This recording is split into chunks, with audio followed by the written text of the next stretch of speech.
Audi A6 starter interlock fault in gearbox. I'm gonna check gearbox connector.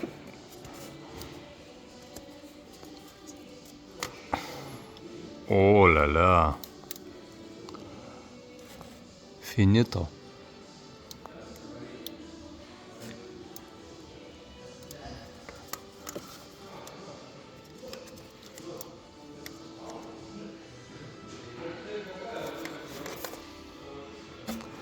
So problem is here.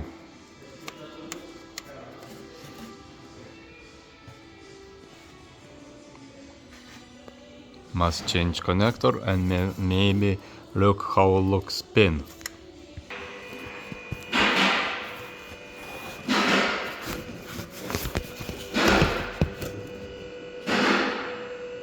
Not so bad.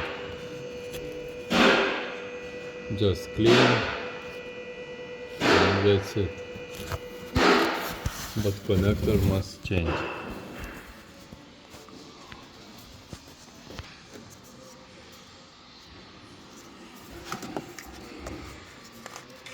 Looks same.